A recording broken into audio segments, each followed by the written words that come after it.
Hey, Team Absolution fans, you see the drinks, you see the lads. It's time for Bargate. Stick around.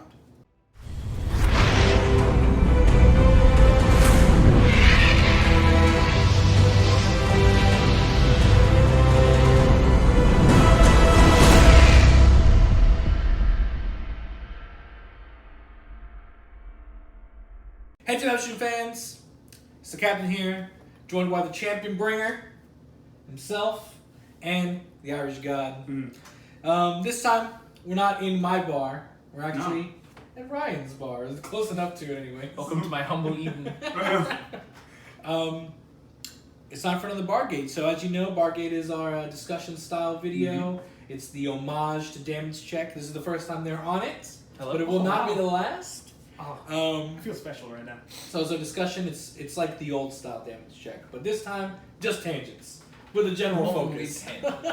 Yeah. So today, what I wanted to focus around was on. Gotta build suspense. What did you want to focus on? So I think it was our first ever 24-hour live stream, around like 4 o'clock in the morning. Actually, it was on the road. I take it back. It was on the road. We were driving to Atlanta at one point. Ryan, you were in the car. We got a good question from a subscriber. Don't remember the name. It's been so long. But he asked, basically his story was that his dad didn't approve of him playing card games because he didn't see the value in it. They were expensive. Okay.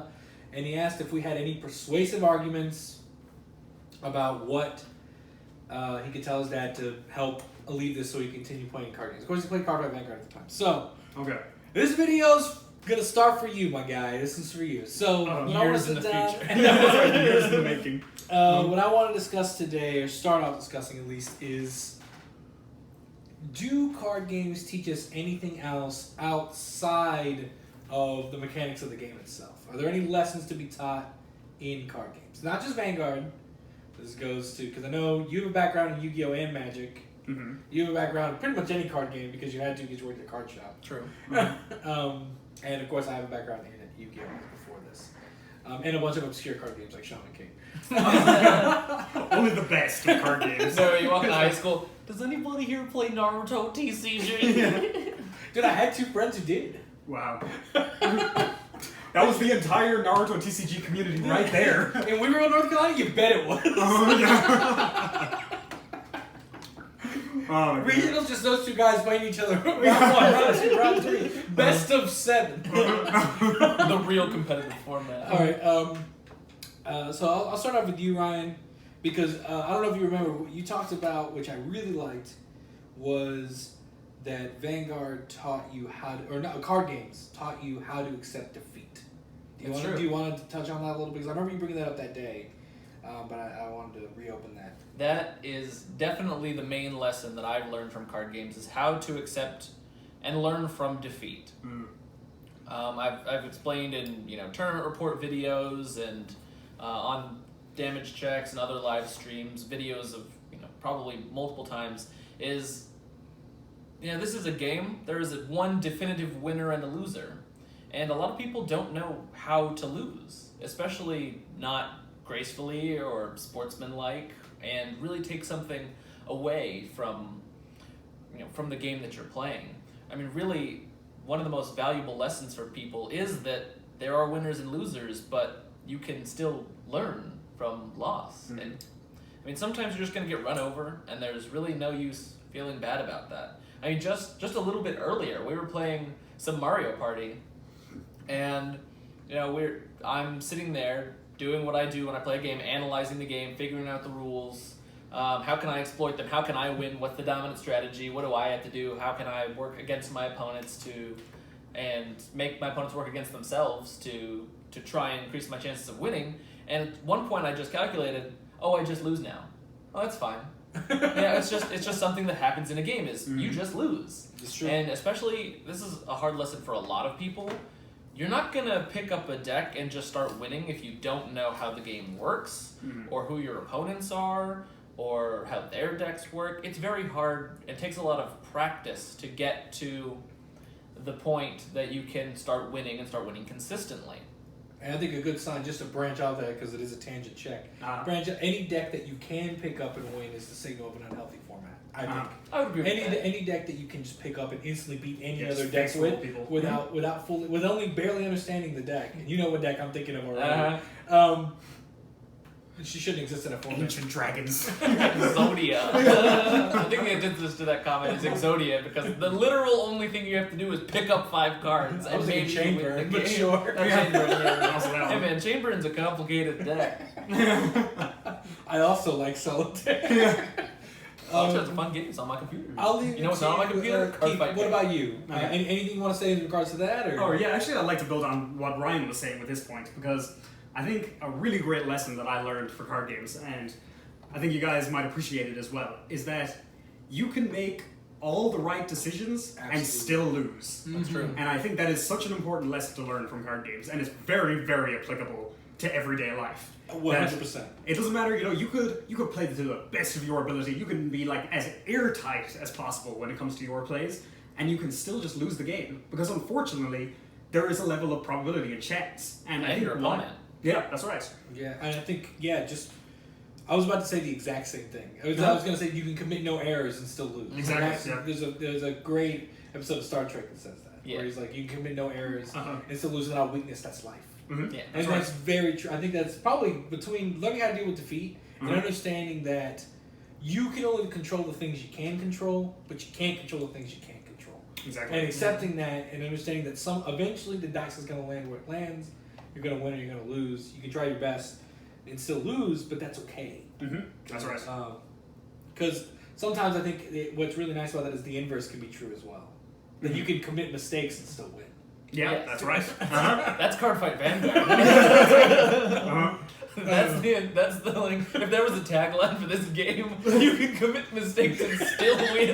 Is the tagline for Card Fight. Bushy, get us on the phone. We got your new marketing campaign. No, I think that one is probably the biggest lesson any card game can teach you is that in life there is, and not to get super deep, although we are at the bar. Yeah.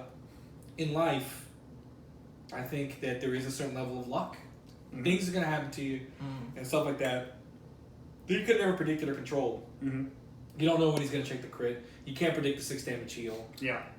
You can't predict that some guy's dad is going to give him $200 to buy fish, and then he walks into your locals, and you're like, I'm still only halfway through my Narukami deck, and now he has fish. Yeah. You can get you locked in Yu-Gi-Oh! Yeah.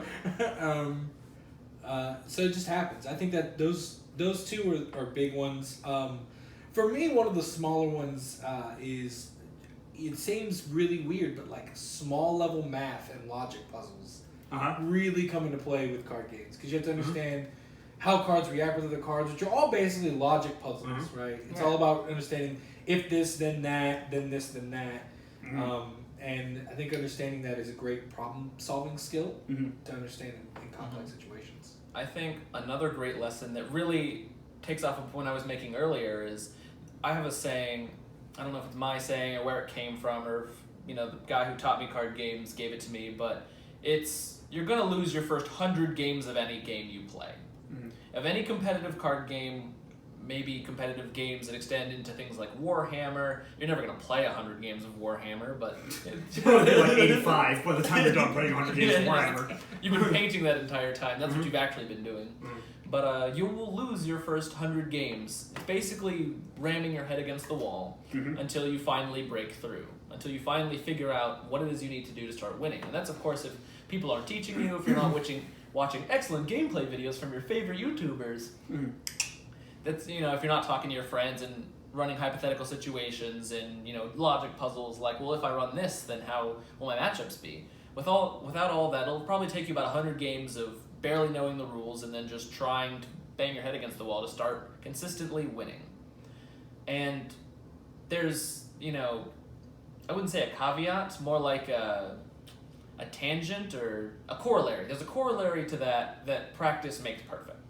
And that's one of the things that I'm still learning about card games. One of my largest problems as a gamer, especially someone who likes competitive games like League of Legends, or Overwatch, or Card Fight, or Yu-Gi-Oh!, is that I don't put in enough time or practice to see the results that I want. And I'm never shooting for the moon. When I start a game, I never think to myself, I'm going to start this game and become the absolute world dominant champion of that game. I know I'm not going to do that. I don't really care to do that. But I always come into a game thinking, I'd like to be good. I would like to be competent at this game. Yeah. I would like to reach gold in League of Legends. I would like to top a Nats in Cardfight. And it really just takes a lot of practice to get there. And I personally saw this in my last few major tournaments where Keith and I and several of our other friends just sat down and practiced 2 nights a week, a few matches at a time, just really putting in the time in the games and the matchup data and talking about it, looking at new reveals, how would they affect things, even down so far as what are the meta breakdowns here? What can we expect? What do we need to prepare against? Are there any rogue decks to think about? And that really, really helped. Right. Like normally I'm bubbling in at X2. Normally, I'll get lucky or the meta will be heavily in my favor. And for the past 2 tournaments, neither of those things have been true. I've gone undefeated or X1. I've, done my matchup data. I've even practiced for next day's matchups the night before. So practice really does make perfect. And if you can put together a practice mentality specifically of effective practice, because there's 2 types of practice. There's noob traps and there's effective practice. Don't fall into a noob trap. Like, don't walk in with a really terrible deck that you've played 1,000 games with and expect to do very well in a card game where if his 50 cards are just better than your 50 cards, you probably just implode. I'm not saying you can't win. Cardfight Vanguard, your tagline. But, really putting in effective practice is the best way to become competitive at any game or activity you pick up. Because that practice is what leads to experience, is what leads to mastery. And mastery is what gives you the results. Mastery is what lets people do crazy things like I started a brand new account and got it to the highest level in 24 hours because I knew exactly what to do from my 10,000 hours of practice and my 1,001 games, 2,000 lost games. Right. That's what really brings it home for you, is just having the practice, and then you can do stupid, ridiculous stuff. That's when you can pick up the terrible deck and say, I can probably beat you with this. Watch me do it. So practice makes perfect is a lesson that gets kind of thrown on us from childhood, from the time you're 4 years old, is, I want to learn how to win at this game. Well, you got to practice. And there was an old saying that my old band director actually told us. And band. yeah, it was with Matt. With Matt. What'd you play? Trumpet, same as Matt. Oh, really? He was much better than I am. He practiced more. He can sing a lot more. He sings a lot more, so it's like, Yeah. He's a good musician. My band director told me, an amateur practices until he gets it right. A pro practices until he can't get it wrong. Oof. That's pretty good. That's deep. So You're getting that one for free, Team Absolution fans. that's a lesson that... That's a nugget of knowledge right there. It's like, That's a lesson that... Nugget of knowledge. The more you know. That's a lesson that I am still learning. Card games are still teaching me things. Mm-hmm. I think to bounce kind of off that is... I think there's certain lessons in life we don't learn until we apply them into something we enjoy. And like you said, like our parents tell us,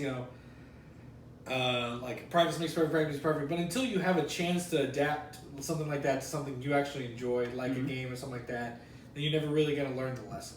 Like sometimes you got to learn things the hard way, and that's one of those things that you got to learn the hard way. What I was going to jump off from there was also a lesson, not so much as a benefit, I guess, from card games, is that it gives you a commonality to connect with people. mm-hmm.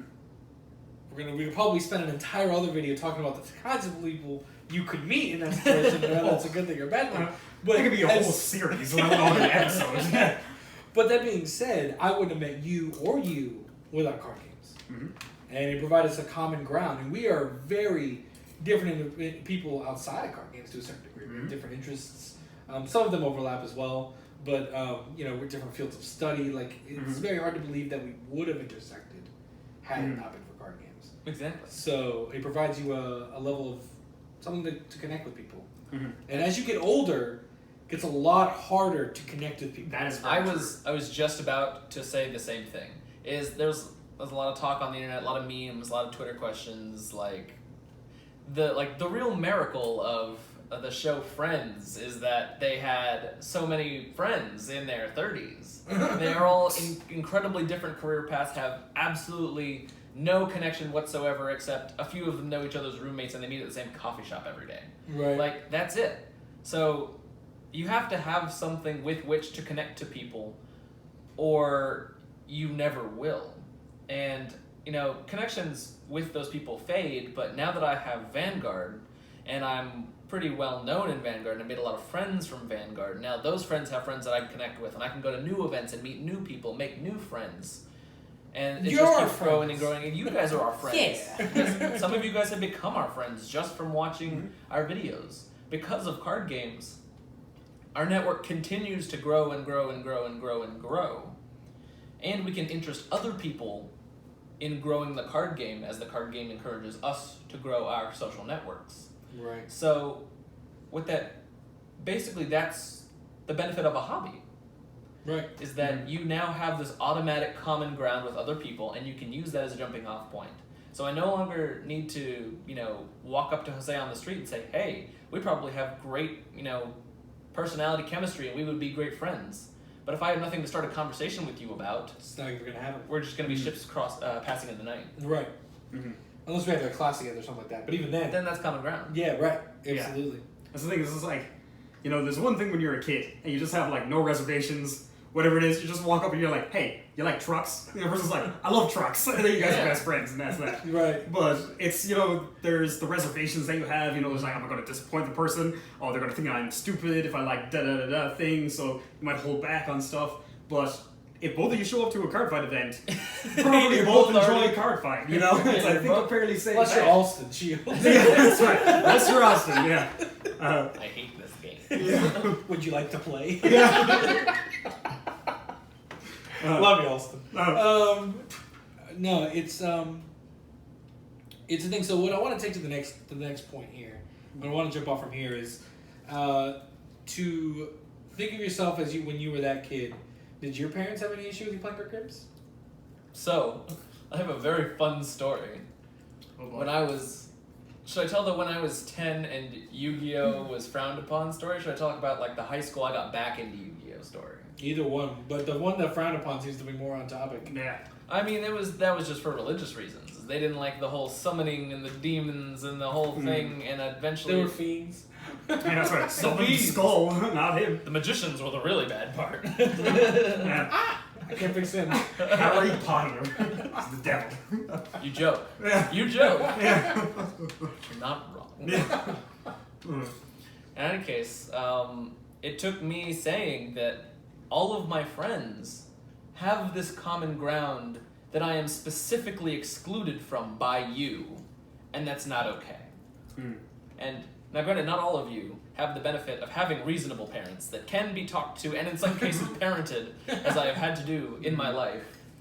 But, you know, that really got to them is the friends that they had given me by being friends with other people who are having kids at relatively the same time. I have life friends. We were all born together and grew up together and have now gone and do different things, but I still talk to them and see them, you know, Right. Semi-regularly. semi-regularly.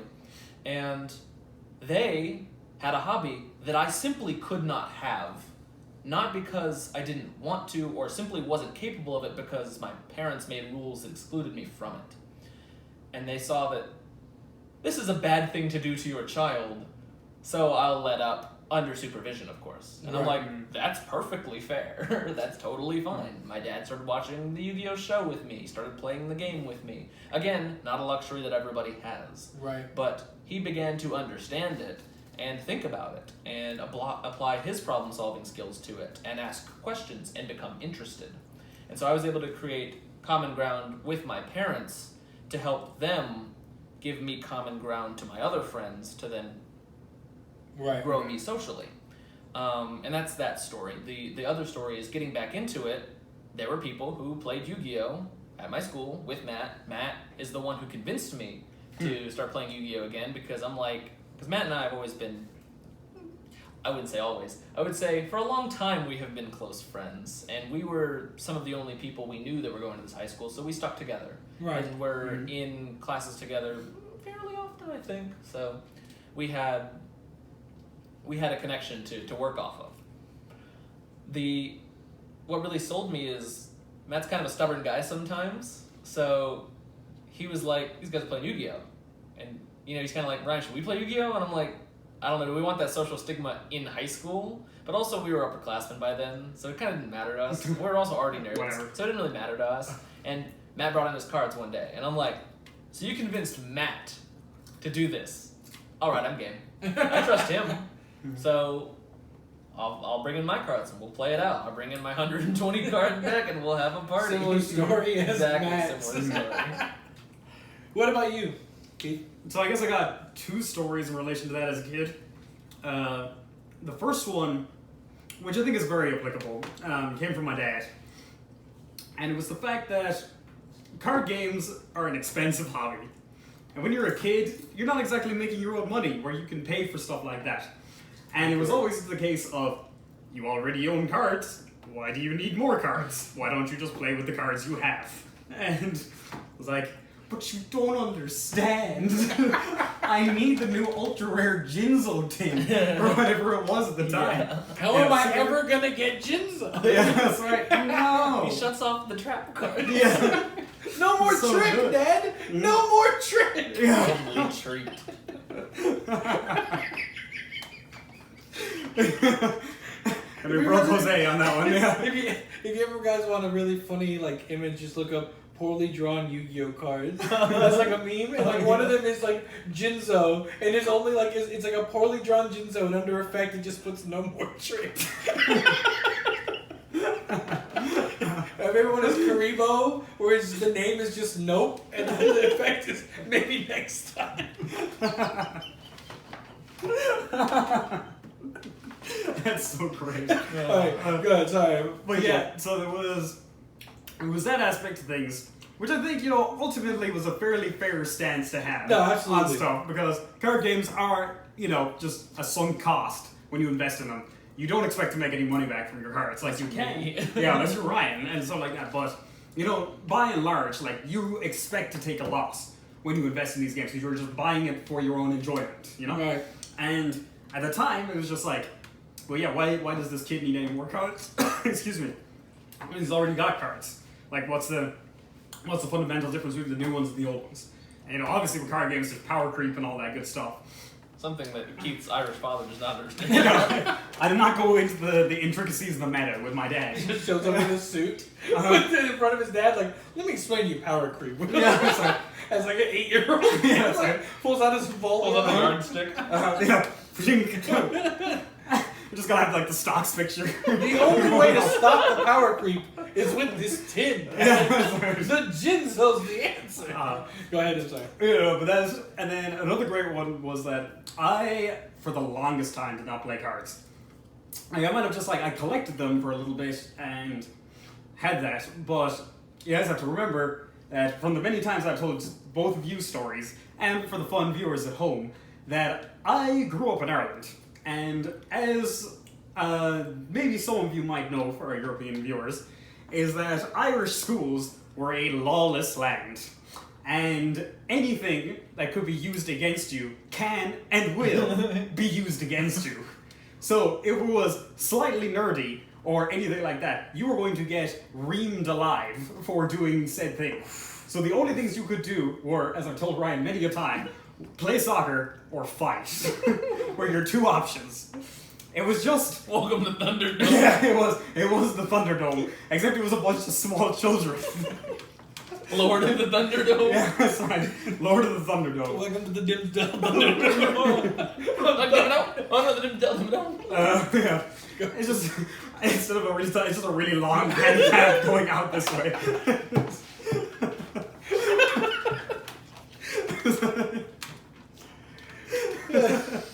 So you didn't collect or you didn't play till later? Yeah, basically, I didn't end up properly collecting. I'd say until college. Oh, okay. So it was for a long time. I might have picked up a couple packs here and there, just been oh yeah, let me see what's going on with Yu-Gi-Oh and da thing, because I had always collected it up until then, and then I bought my first ever complete competitive deck was Agents and then Insectors were the only two things. Yeah. I forgot. I know, you're a dino rat. Yeah. Oh, yeah. It's like, yeah. I forgot the high ground. In the last Bargate, Jose asked everyone what got them into Vanguard. Exectors got me into Vanguard. That format, I think, was just everyone got into Vanguard at the time. Yeah. Because I remember even like looking it up at some point. I was like, oh, this looks kind of cool. And I bought like the 2 trial decks or something like that. Yeah, And it's funny for the viewers at home to remember that Braxton and Keith are the only 2 players whose education upon Vanguard has no connection to any other members in the group. As in, True. I was taught by Ryan, Matt learned with Ryan and Alston. Alston was apparently the teacher of you guys, right? No, we had another teacher, but Alston learned at the But same Alston place. learned at the same Because we're all place. from game theory. Nate learned from me. I played. You 2 were the only ones that don't. And I remember the funny story where like you were at the card shop working and Keith shows up and he's got like Vermilion and he's just like, hey, does anybody play Vanguard in here? And I'm like, why don't I know you? Who is this mysterious stranger? Keith walks in, Putin and hollering stops. Floorboards start creaking. Nope, maybe next. So yeah, so you meant to start playing in college? Yeah, so basically I started playing in college, picked up But the then you had stuff. your own money to kind of do. Yeah, that's right. I had my own money. I had Just you sink know, into card games. yeah, college grants, all that good stuff. Probably should have spent it on more useful things. Went straight to card games. Is how it Nah, was. you did the right thing. Yeah, I picked up, if we can, again, more tangents, is I picked up 4 boxes of Breaker of Limits. It was my first, like, big Vanguard investment. Is that set 6? Set 6. That's it. And I pulled 4 Vermilions. Oof. And that's why I built that deck. Why are Keith's boxes always so good? That's what happens. I just went straight in on that. I also picked up, it was weird, I picked up 4 Vermilions, and I had 3 Azels from those boxes. Those boxes were stacked Those with boxes were stuff. fire, dude. Yeah. How did you get these? I don't know how many packs I went through looking for Azels. I think I've Yeah. only ever pulled 1 actual Azel out of set 6. I've opened a ton of set 6. I love set 6. I thought set 6 was a great set, even Set if 6 it was wasn't amazing. garbage. I hate set 6. Did you? What? You get Cositis. It has I hate set 6. You had the first Angel Feather units? Now, you want to open set 10, I'm always down to open Oh, set but 10. That's Set one of the 10. best sets. I'll open Such set a good 10 to the day I like. Someone just be like, hey, I got this random box of set 10 for $15. The quickest money. Yeah. It's like none of these cards are worth anything, but it's all about the nostalgia. For me, it broke down to when I was in 4th grade, I was really bad at school. Okay. Maybe more lazy than bad, but it was probably a combination of both. Okay. You're on the gifted And- kid cruise. The gifted low kid cruise. Like, oh yeah, I guess I see what you're saying. But I was like, they thought I was not smart. The teachers did not think I was smart. Nobody thought I was smart. Except for my parents. Now I got this edge of Into 5th grade, I met a friend of mine named Tucker who had Yu-Gi-Oh! At the time. And I was like, oh, I want to be friends with this guy. And then he was like, do you play Yu-Gi-Oh? And I was like, no. I was like, dude, you should play Yu-Gi-Oh! I'm like, I don't know what that is. And so I started watching the show, and then he was like, he bummed up this deck that was garbage. And then we started playing by Duelist Kingdom rules. Which didn't make any sense. And then I read the rule book and I learned the rules. And so we played for a while, but my parents were, of course, like, not okay with it to the fullest extent because they were the same things that give, like, money. It was a big thing. And they were Did like, you have the religion thing or not? No, I never had the religion. Oh, okay. That was just like, no, this is good, you know, whatever. Weirdly enough for me, and I don't know, because the religion thing just made me think of this really quick, if you don't mind me interrupting you, Jose, Go ahead. is that they never cared about Yu-Gi-Oh! Even though Yu-Gi-Oh! Has, like, some pretty, like, demonic images of stuff. That's the Egyptian gods. It's literal Yeah. summoning. That's right. But they were super against Dungeons and Dragons. And I never ever wanted to play Dungeons and Dragons. And I was just like, cool. Like, I'm never going to play this, but that's fine. My parents never cared about either. They were kind of like, if you're just bad, we're just going to beat you. So. Yeah. Well, there you go, yeah. Watch out for La Chancla. Monster Actually, they- Cardo! Oh no! I've been weeviled.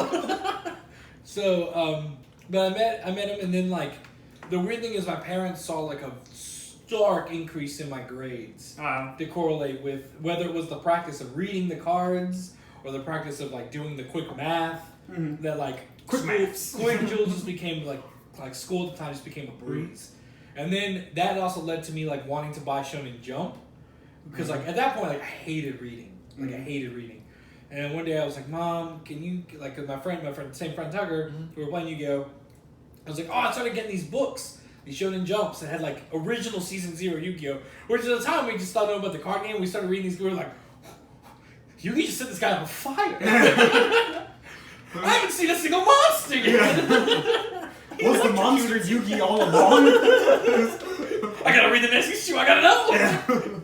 Holy crap, Bakura just stabbed him to... You want to make your parents hate D&D? Make them watch the arc in Season 0 where Yugi has to play D&D against Yamabakura, and they all play D&D together, and, like, Yamabakura sticks his hand, like, stabs his hand through a set piece in D&D because, like, regular Bakura's controlling part of his hand. Wow. He's like, I'll just cut my hand. Boom! And you're just like, holy crap, dude. Around that time, I told my parents, like, oh, these books are coming in, my friend, I really like them, can you get me a subscription? And my mom was like, I'm gonna get you a subscription until you read these. And then, like, I'm like, okay, can you buy me one from, like, Ingalls? Because at the time they, like, sold the books. And she did, and, like, she watched me read the whole thing in a day. She was like, you read a whole, like, 200-page anything. She was like, yeah, we'll get you the subscription. And so that helped my grades, too. And then by the end, I was on the gifted kids route to, like, to that stuff. And the rest, the rest is history. I went to UNC with these guys, all that kind of good stuff. But I owe a lot of that. What? No, it's like, play card games, get into UNC. Direct correlation. Causation. It's something to write in your essays.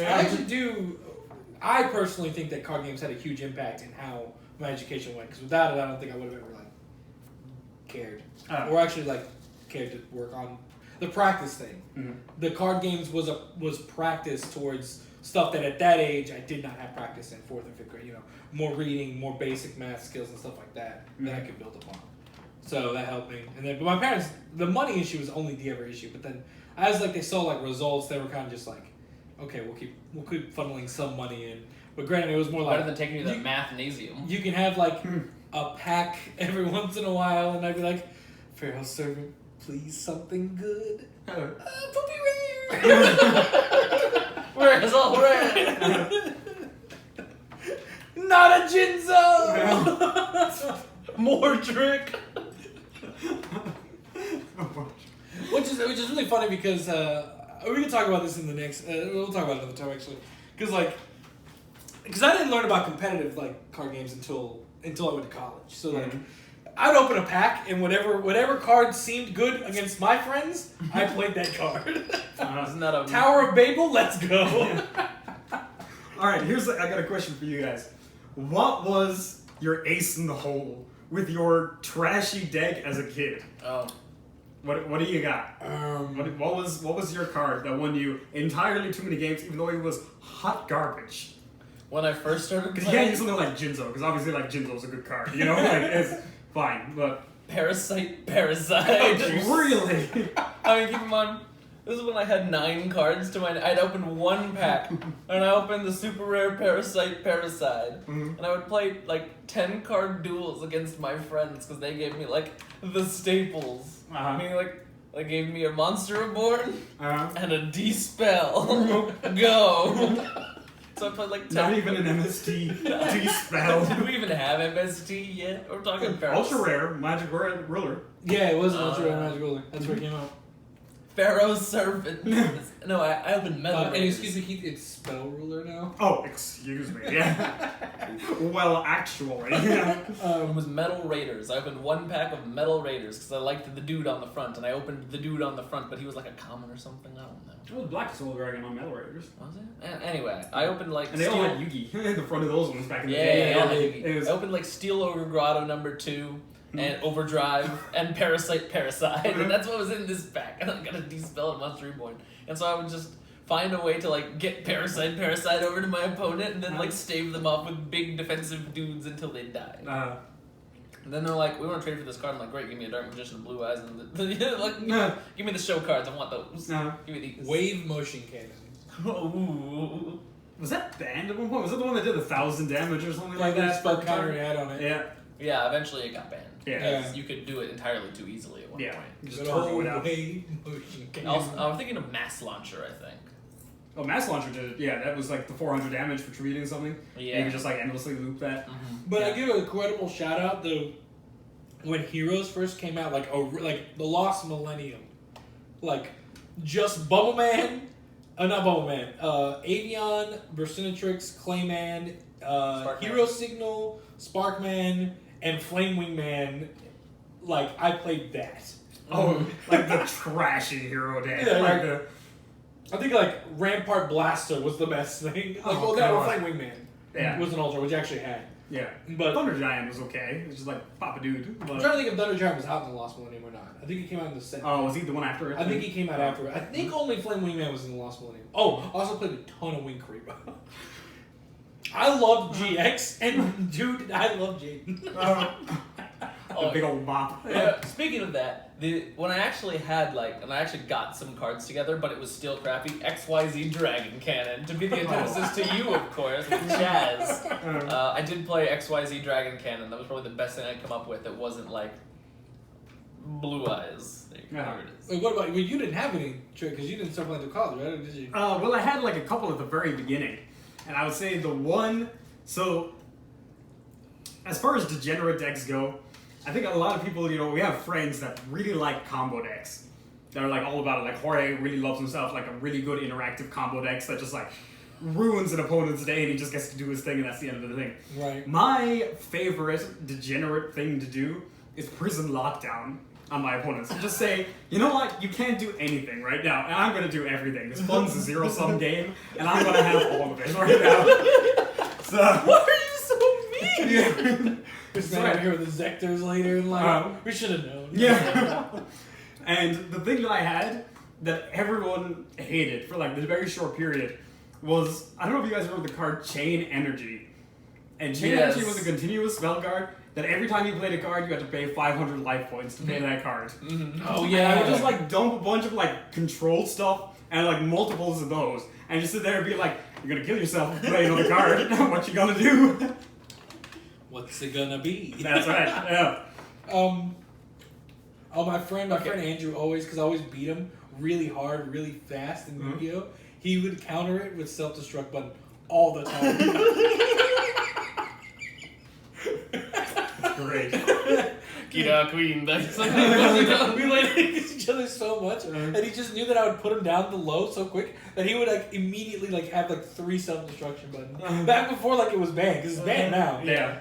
But like he would just set it, and then I'd be like, ha, final deck, trap card, self-destruction button. I'd be like, you want to play again? He goes, yeah. Alright, so Keith brings up a good point. What is your card personality? Keith likes prison lockdown. That's his guilty card game Fun to pleasure. zero. I'm gonna have all of it. You ever see like those alignment things that like explains like something like that's prison lockdown right there. Would that be like lawful evil in that case? or- Something like that. I mean, like they have like a tagline for lawful good is I'm gonna do the right thing even if it kills everyone here. Yeah. Like prison lockdowns. There you go. I like to be my super guilty pleasure is to play all one-ofs and then have exactly the right thing to counter you at exactly the right time. It's not something that I do anymore, but back when I played Yu-Gi-Oh! And was really terrible, my side So deck it's heart of the cards. Everything. always includes System Down, and back in Plant Synchro meta, my favorite card was Power Filter. And if you don't know what Power Filter is, it is not a card that you should ever really play. I think it actually was played in a Fringe meta deck once. Okay. It really validated me, but I never knew that it was, because I wasn't looking at lists at that point. In Plant Synchro meta, Power Filter is a card that says continuous spell. Neither player can special summon monsters with 1,000 or less attack. Okay. And so I would play this on my opponent, and then I would like kill their Dandelion, and they would mill their Glow-Up Bulb, and they couldn't use any of their combo pieces to make dudes and make synchros because they can't special summon anything. I went to him playing the best player at locals, and he's playing Plant Synchro, and I'm like, Power Filter. He's like, looking at me like I beat his entire deck until he draws MST. And until he draws MST, he is mine. The game is mine to be won. But is mine for the next 3 turns until you find an MST. And that's all the time my crappy deck of one-ups is gonna need. For But, me, okay. There's a specific moment where I felt ultimate validation. I'm like, this is not a good strategy, but I'm glad I did it. is I was playing some guy at regionals, and he's playing gadgets. And so Like I knocked good gadgets? What? Like good gadgets? Like I think it was right before they had tin goldfish, but Oh, so they had like your Gigant and that stuff? no, I don't think we were in XCs yet. No, we might have had early XCs, but Okay. anyway, they had Machina Fortress. They had the good stuff yeah. that you're supposed to do with gadgets. They probably had XCs at this point. I'm playing one of System Down, my board, and I win game 1 for whatever reason. And I think I'm playing Sworns or something, as I like to do. I like to play Light Sworns. Yeah, And he does. it's my one deck. That's my deck that I like to play. Judgment Dragon. And I sided my one System Down and I find it like 4 turns in and I kill a Machina Fortress and he's about to pass it back to his turn and I'm waiting for him to drop enough stuff that I get all of his good cards with System Down. So I drop like 1 or 2, like he plays a second Machina Fortress, one's in the grave, and I go, okay, System Down. And he's like, why are you playing this? Why? And I'm like, it ruins your exact deck, and I didn't want to see you today. So you don't get to play the game anymore. Congratulations. Yeah. Throw all your stuff out. And he's like, You lose. Good day, sir. I know. I love having that. I wouldn't call it a Yugi moment, but that was my one Yugi moment where I got to play the exact card that murdered my opponent, and he felt bad. I remember, and I liked that moment. I remind you of the time when we were at locals back in like when MVG was like at its original location, and I was playing against Iche, and he was playing wind-ups, and I let him do his combo game 1 and game 2, and had the Starlight Road for Zen. He was playing wind-ups, so it was the XEs. Zen Mains? Zen Main. The No, blow the one that retires 2 dudes. Zenmai? No. Yeah, Zenmaio? I think it was Zenmaio. Zenmaio like bounces 2 things. The point is that he targets. Yeah, he targets 2, and then I would always, I would wait till he did it all, and I'd go, and he'd look at me, and I'm like, Starlight Road. Again! No! Like, I'll take my Stardust. For me, it was always main character cards. Like, That was the No, guilty that's right. pleasure. Jose loves himself yeah. some main character. no, protagonist. for IG, it actually came down to me liking Royal Paladins more so than me liking. I mean, that's true. but You like I the love hero. I love and Jaden. You love the hero and the hero archetype as a whole. Exactly. Royal Paladins are the Hero heroes. arcs. Yeah, no. Very true. So, E-Heroes, or not E-Heroes. Yeah, E-Heroes, loved them. Neospacians, actually did not love them, but I still played them. I Of love course. Jaden. Grand Mole's a good card. Yeah, it was a great card. And then before that, I played whatever Yugi was kind of doing, and then I sucked. And then, Yeah. and then like Stardust, Junks. I love Synchron units, so I played like Junk and Junk Destroyer and Quick Draw. Draw. Now by then, like main character decks were actually like worth talking about. Yeah. But yeah, I think that's a good bar game right there. That was pretty a good good one. game. Yeah. I think Some good memories right there. Yeah. Needless to say, we also wouldn't have all these memories without the card games. That's true. And Very that's true. very true. Mhm. Wait. So I ended on this one.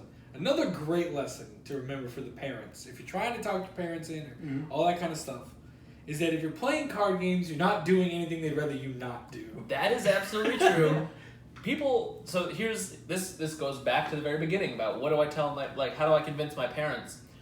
My dad would tell his coworkers they would ask, oh, what's Ryan up to? And he would say, oh, he's playing card games, and they're like, oh, how long do you let him stay out? He's like, oh, he comes home at midnight or 1 a.m. sometimes. They're like, you let your ex-teen-year-old son stay out until midnight or 1 a.m. unsupervised? And he's like, I know he's not doing drugs because he doesn't have the money for it. That's true. And I know who he's with, so what does it matter? No, the same thing for mine is like, I'd go hang out like with my friends all the time, and my friends would come over, and my brother would be like, Mom, like he's hanging out with his friends all the time. Like, aren't you afraid he's like doing drugs or doing something like that? And you're like, no, they're in there playing card games.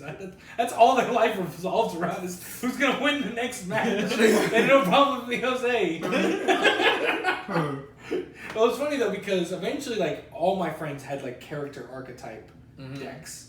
Like my friend Justice, by the time it ended, I was playing basically Yusei's decks, my friend was playing Black Wings religiously, and then my friend Andrew still stuck to Zane, and he was playing GX Zane Cyber Dragons until the day he died. I actually went to go visit him recently. He pulled out his deck box. Like, what's this? Dude, it's Slink Cyber Dragons. I'm like, what? Wow. Dedication. That is dedication. I mean, it's not like I wouldn't throw together Sworns if I was ever to play Yu-Gi-Oh! Again. I think if I have... I know we're trying to end this video. I think if I have a character archetype now, it's one of two things. It's either the anti-hero deck, which is kind of, how I got into Kagero. It's the other one that everyone doesn't play. Right. I like variety. I don't look for, like, the rogue deck, but I look... Okay, what's, like, the not most popular thing that's also good? So I like that stuff. I like to be just different enough that I'm, like... Says not the man playing... who plays Kagero. Mm-hmm. Hey man, hey man. I'm it sorry. wasn't Aichi. Are you telling me Kagero isn't popular? Because there were only two choices, and Lightning Rogue was more strike. popular. Hey man, I started at the beginning. There were two choices. Sure, you're not Ren Suzukemori, but who's actually the hero most popular deck? Anti-hero. Anti-hero. Two choices. You got anything to end? Got anything to end this with? For in terms of character archetypes, I don't know what I have. It's pretty much just like... You like lightning. Yeah, I do. I just like... I like even like a step further from Ryan's. It's like the one that's popular, the next most popular, and the one that's next most popular to that is the one that I pick up. Then. So Keith, what decks are you playing? Oh, I don't know. Bad deck, bad deck, bad deck, bad deck, bad deck. Well, how'd you end up with those? They weren't popular. Yeah. That being said, we want to thank you guys for watching. Stay tuned for the next Bargate pretty soon. This is Team Absolution signing off. Peace.